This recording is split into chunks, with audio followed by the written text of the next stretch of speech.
So I've been making Session Skate Sim content for quite a while, and every video that I do, people are always commenting about certain things that really bother them about this game, issues with certain tricks, and just these problems that make the game not play as well as they want it to. So today I'm going to try and help you guys out to get a bit more fun out of Session and hopefully fix some of the problems that you have. Now, this game still has a long way to go in terms of physics and things, and some things need fixed. There's some things broken and we can't do anything about that, but there is some workarounds to certain things that can just make this game a bit more fluid, a bit more fun. We're here on Downtown version 3 by Peaches. I'm going to put a link to Peaches Discord in the description. You can head over there, and I highly recommend joining the Discord. You get access to all of Peach's maps. But before we move on, I'm going to quickly cover why some people think that my game looks smoother and my animations look better than their game. And the reason for that is probably down to this. If you head into options, you head into the experimental settings, skater physical animation, mine is currently enabled, and you might have this disabled, which is why your animations might look different to mine. Let me show you. If I disable this, you'll see that the skater is just a bit more stiff, especially in the arms. This mostly affects the arms.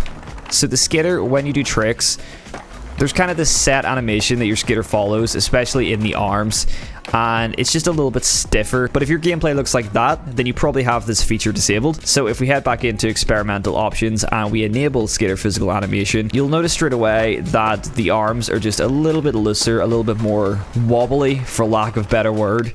And your skater just has a little bit more flow. It just looks a little bit smoother, a little bit steezier.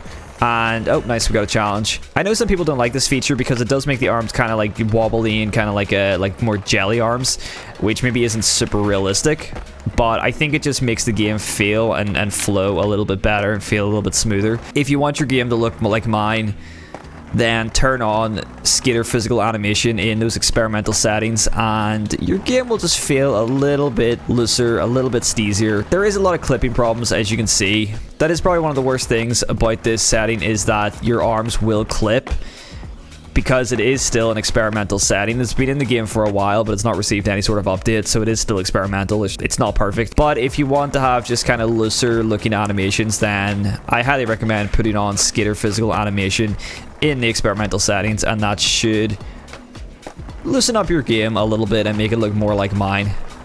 Now, next up, I'm going to be talking about manuals, because a lot of people in my comments, especially on my last video, were talking about how they want to see a fix to manuals. And I'm pretty sure the creature have come out and said that manuals aren't perfect. There is a bit of a problem with manuals. One of the main problems is that anytime you ollie into a manual, it's even worse on a higher mani pad. This one's not as bad, but say this one here, it's really bad. Basically, no matter what you do, your board will always dip way too much. In real life, if you ollie into a manual on a mani pad, you're pretty much going to stay like this, right? You're not actually going to dip down that much because you're balancing your weight on those back wheels, right? But for some reason, the game always likes to dip your nose down to the point where your all four wheels are pretty much touching. Now, in fairness to this one, they don't actually touch, but they're so close to the ground that they might as well be, right? It's not going to look good in footage. And this is a real problem that really annoys people, and it's even worse on higher mani pads where you have to ollie higher.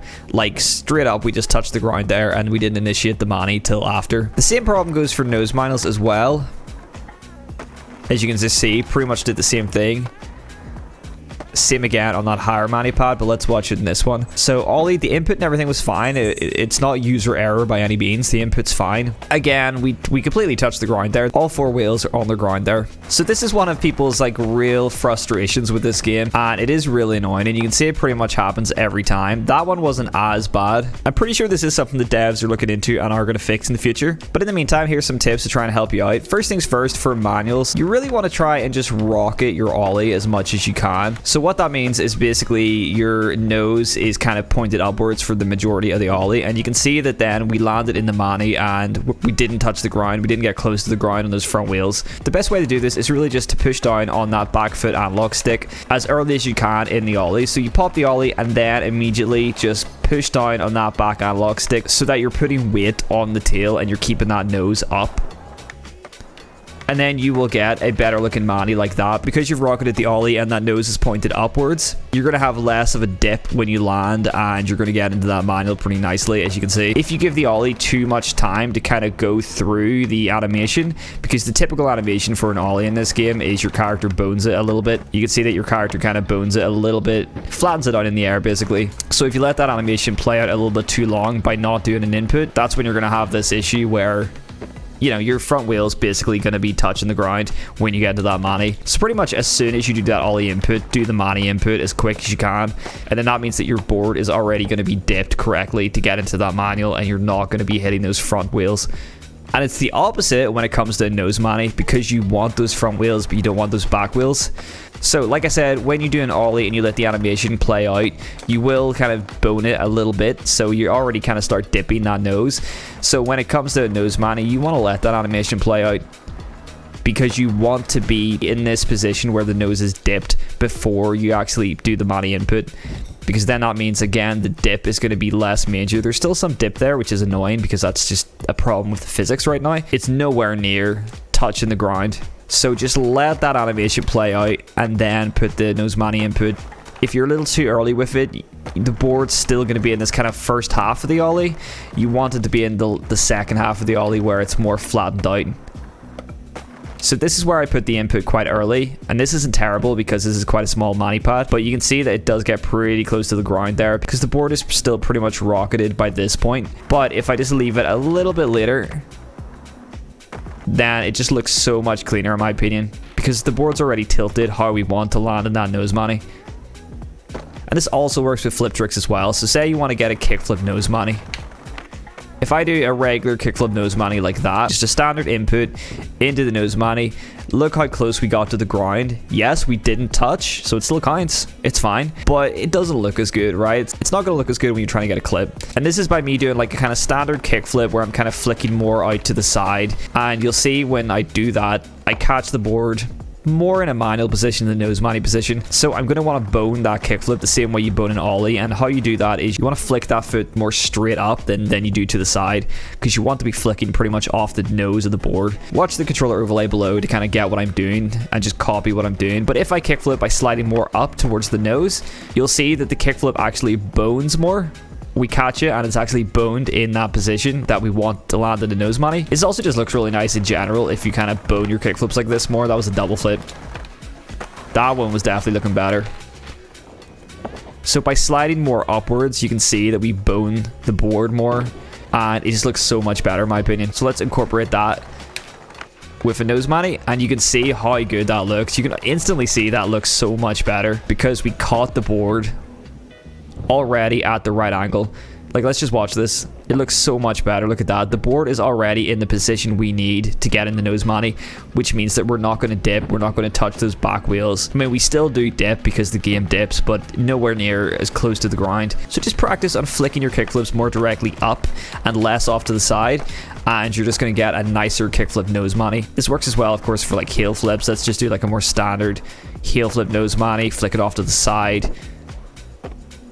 You know, not great. I mean, it works, it counts, but we got pretty close to the ground there. And let's do one heel flipping a little more towards the nose, and it looks so much better, so much cleaner, and so much more realistic in my opinion. So yeah, just work on boning your flip tricks more and sliding more up like this rather than like this or this, more up like that. Okay, now let's talk about the opposite of that. If we do a bone kickflip into a regular mani, you know, it doesn't count, it doesn't work. And now let's do one where I slide more just out to the left. Again, it does not look good. It dips and we pretty much touch all four wheels on the ground. So what we're going to want to do is rocket our kickflips. Normally in skateboarding, like in real life, you don't really want to rocket your kickflips because they just kind of look bad. But when it comes to landing into a mani, rocketing your kickflips is the best way to do it. So to rocket your kickflip, you're going to want to slide down instead of up, basically. So you're still going to want to slide off to the side, in this case, because I'm regular, off to the left. If you look at my analog stick, I'm flicking more down. And if I flick more down to the left instead of up, I rocket the kickflip in this position. Alright, there we go. So here we are with the rocket kickflip into the mani. And you'll see it doesn't look as good, in my opinion. But when it comes to the manual, we don't dip anywhere near the ground. Like, those front wheels do not hit the ground at all, which looks a lot better when it comes to actually getting the manual that counts. And you might be into that, you might think it looks better. I personally don't think it looks as good, but it is a good tip on how to get a pretty consistent kickflip mani without dipping those front wheels too much. These same tips apply to like switch and fakie and things like that. So it's really all about just practicing how you perform the actual trick, getting used to flicking tricks a little bit straighter to bone them to get into nose manis, and then actually flicking a bit more behind to rocket your flip tricks to get into manis better. Nice little mani kickflip nose mani. And again, you can see that I kind of rocketed the ollie a little bit so that we don't dip too much in the mani, and then I boned the kickflip by sliding more up so that we can land in the nose mani nicely. And yeah, it just looked really clean. So when it comes to getting into like a nice pinch crook, it also really helps to bone those kickflips. And it also stops you from dipping the board when you get into the grind. As you can see there, we got into a really nice kickflip crook. That's some pretty nice pinch right there. And also the board didn't dip when we entered it, which is another problem that a lot of people have. Getting more of a boned flick on that kickflip, it got us into that crook really, really nicely. So it works for grinds the same way it works for manis. That was really clean. Boned fakie flip into the switch 5-0 or switch solid if you want. So the problem I have with a trick like this, which is like basically a kickflip solid, kickflip 5-0, call it whatever you want, is that you see when we kickflip into it, the board dips so much before we actually get into the trick that we want basically. And that looks really ugly in my opinion. It's a personal pet peeve of mine when I see a trick done like that, because if that happened in real life, you would be redoing that straight away. So I'm going to try my best to rocket the kickflip a little bit so that it doesn't dip as much. So that was a bit of an improvement. We didn't dip as much, but we could definitely do better. There we go. That was so much better. There was absolutely no dip at all because we got that really nice rocketed kickflip. A really annoying thing about this is you can see the front foot clips through the board a bit to get into position. You can't really do anything about that. It's just the game's physics. It's the way kickflips look. But we're not really looking at the front foot. We're looking at the board. And by getting a nice rocket kickflip, we got into that 5-0 salad, whatever you want to call it, argue in the comments. I would call that a salad personally, especially with that pinch. I would call that a salad. Anyway, the main thing is because I rocketed the kickflip instead of kickflipping more straight, I kickflipped more kind of down into the side. We got locked in really nicely. So it just goes to show you, it really is all in how you flick your tricks, and you can overcome the annoying physics bugs that this game has sometimes by just flicking the board certain ways, because this game does let you do your tricks in many different ways. So getting used to how you flip your tricks and knowing the difference between flipping your trick up, flipping your trick to the side, flipping your trick down goes a long way to make this game feel so much better, look so much better, and also just gives you more freedom when it comes to playing. Okay, I'm quickly going to run down as well how I do my big spins, because I know a lot of people ask this, and I'm talking about how I make them look like this, which is just really steezy, smooth motion, and they just look like more realistic big spins in my opinion, rather than doing like a shove at 180. If you prefer your big spins to be a shove at 180, then you know, by all means do that, but I just think they look so much better like that. With my back foot stick, I pretty much do a G shape, so think of a capital G. That's what I'm doing with my back foot, and as I'm doing that, I also flick up with the left analog stick, which is my front foot, so that I actually pop the trick. And as you can see, it works pretty much every time. Now, you don't want to do it super fast. You want to kind of do it slower, because if you do it too fast, like, it doesn't look as good in my opinion if it's too fast, and it can sometimes kind of mess you up. So I like to do it a little bit slower, and you just get this really nice steezy looking big spin, and it works front side as well. Switch, you can do a nollie as well, which is a little bit trickier. Yeah, there we go, nollie. Works fakie as well, which looks really nice, by the way. That looks so steezy. And you're also going to want that back foot to be more in the pocket like that. As you can see, the way I do it, the back foot kind of goes into the pocket, which some people don't like the way that looks, but that's pretty much how you know you're doing it right. So that's just a quick way to do nice steezy big spins in this game. Capital G with the back foot, slide up with the left foot, vice versa if you're goofy, and yeah, that's how you do it. Here's a quick tip for some newcomers that might not know this, but I'd say most of the veteran players know this. If you go into your settings, go to options, go to experimental, and have lip tricks enabled, which lip tricks are basically grinds and stalls on transition, which I always recommend having this enabled if you want any sort of transition skating. But this also enables the ability to pretty much slide or bump out of grinds, if you will. I say bump out usually because that's what it's called in Skater XL. But if I get into a grind, like a 50-50, because it looks best in 50-50s, I press LB, you'll see that I just slide out of the 50-50.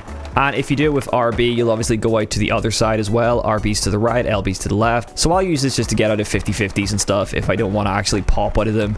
I think it looks really nice with 50-50s. Yeah, it's just a different way of getting out of a grind, but I think some people probably don't know that exists, especially if you're new to the game. So have lip tricks enabled, use LB and RB to just kind of bump out to the left, bump out to the right. It's just a cool like little hidden feature that I don't think ever really gets spoke about much. Alright, so we've come to these pretty long ledges here, and I think this would be a good place to give some tips on double grinds and grind combos, because a lot of people's main problem is that when they pop out of a grind, they always pop away from the ledge, and this game does have a real problem with that. First things first, make sure that you are popping directly over and you're not popping to the left, you're not popping to the right. So if I get into say a 5-0, if I want to pop out, I obviously use my back foot analog stick, which is the right for regular.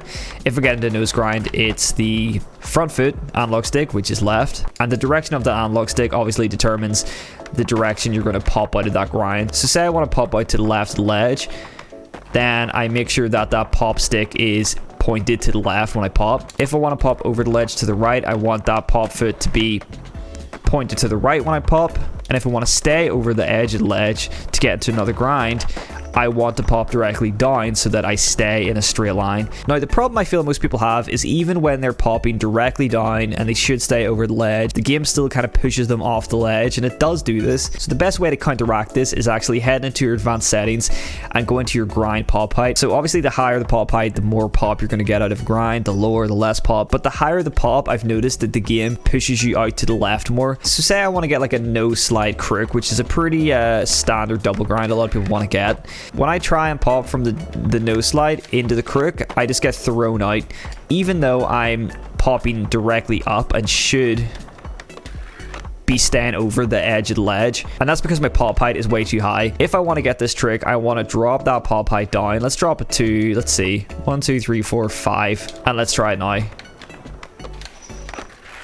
You'll see how easy that was. First try, we got it. And your pop height doesn't even have to be this low, because that's obviously very low. I mean, we didn't even pop. We kind of just adjusted into it, which looks really cool and very realistic. But you can see that the lower the pop height, the more above the ledge we're going to stay, if that makes sense. Let's adjust it a little bit more.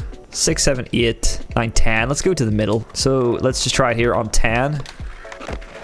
It also works. This time we were a little bit more over into more of a nose grind than a crook because we had a bit more airtime. But you'll see we stay over the ledge pretty nicely. So your grind pop height definitely does affect double grind. So if you have a really high grind pop height, drop it down to maybe 10, so it's halfway, maybe even lower if you want really realistic low pop on those double grinds. And you're going to have a much easier time staying on top of that ledge for double grinds. Let's do a tail slide to switch crook. I really like this trick.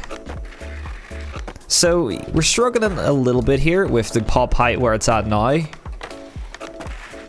Okay, we got it that time, but I'm not a big fan of it because we pop a little bit too high and we kind of dip. So I'm going to throw the grind pop height back down to about 5, whatever. So let's try this trick again with our grind pop height lower. And to me, that was perfect. That looked so nice. Let's watch that. Tail slide into a pretty nice switch crook. We did dip a little bit, but it was definitely a very quick dip. It was less noticeable, I think, in the trick overall. And so adjusting that pop height and making that pop height lower really helped us out with that trick. Obviously, depending on the type of double grind you're trying to do, that pop height is really going to change it and really going to affect it. Like right now, if I want to do like a blunt to a nose blunt, with the pop height I have right now, it's way too low. I literally can't do it. So if I want to land that specific trick, I'm going to throw my grind pop height back up to 10. Let's go for this trick again. Blunt slide to nose blunt. Okay, well, we got into a nose grind, but not quite a nose blunt.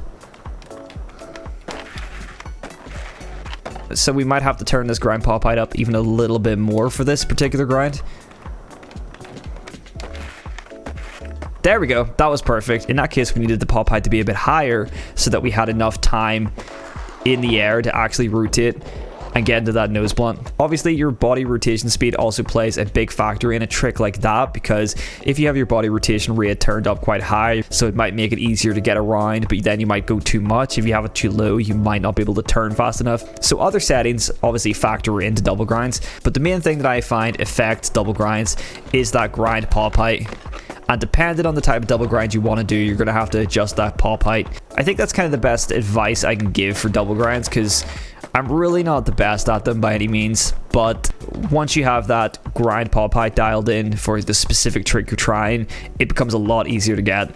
But yeah, I mean, you know, most things really all come with just playing the game and putting enough hours into the game. So if you are new to session and you feel like you're having a really difficult time, which I know a lot of people definitely are in that position, just give it time, keep playing, but it's still going to be difficult because, you know, a game like this, because just like real life skateboarding, no matter how long you've been doing it, it doesn't really get easier. It's just that you get better at it, if that makes sense. Oh, that looked painful. Kickers are definitely one of the most annoying things to skate in session, because you have to time your pop perfectly to actually get launched off it. So I guess here's a tip on how to skate like a little kicker like this. Just pop a little later than you'd think. I can't even land this trick, because if you pop a little later, that's when you actually get launched. So I didn't pop until like right there, right at the like apex, like the tip, maybe even a little past the edge of this kicker is when I popped, and then that launched me the right speed that I needed, or the right height rather, that I needed to get over that rail. If I pop too early, that happens. So you just want to kind of have more of a delayed pop when it comes to a kicker, and that's how you get over it. All right, let's hit the Street Dreams ledge here. If you're an OG, you get that reference. How about a nollie flip back tail? Big spin out, nice.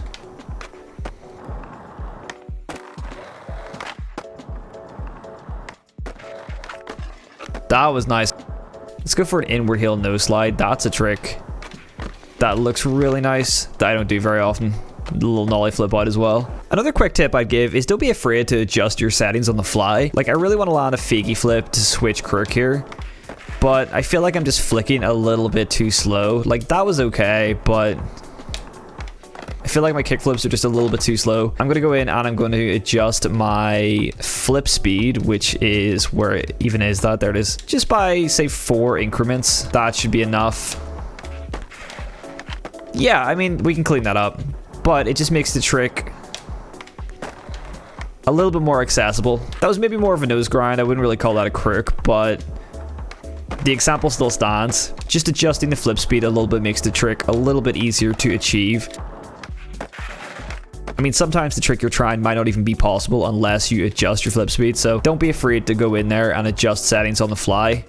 Just remember what you've changed so that you can go and change it back when you need to. Like right now, I'm not going to be able to catch tricks as consistently because the flip speed is a lot higher. Like, it worked for that trick, but for like a regular kickflip tail slide, it's too fast for my liking. And there we go. Back to normal. And I know there's probably some tryhards out there, because believe me, the session community has tryhards that would say that adjusting your settings to make landing a trick easier is maybe cheating in a sense, but don't listen to people like that, because it's a video game at the end of the day. And if you have to up the flip speed of a trick or increase your pop height to do a certain trick, just do it, you know what I mean? At the end of the day, all that matters is you land that trick and you have fun doing so. That's the important thing. Anyway, I think that's all the tips that I have for you guys today. Anything else you want to help with that I might be able to help with, I can't guarantee I can help with every problem, but if you have a problem with this game and you want some tips and tricks and advice, drop a comment down below and I will do a follow-up video to this helping you guys out. Whether it's gameplay related, setting related, or replay editor related, whatever it is, let me know and I'll try and help out as best as I can, because I've put a lot of hours into this game. I've made a lot of session content. There's constantly new players, there's constantly new problems coming up that people have, so if I can help in any way possible, I'm happy to. But other than that, guys, thank you very much for watching as always, and I will catch you in the next video. Peace.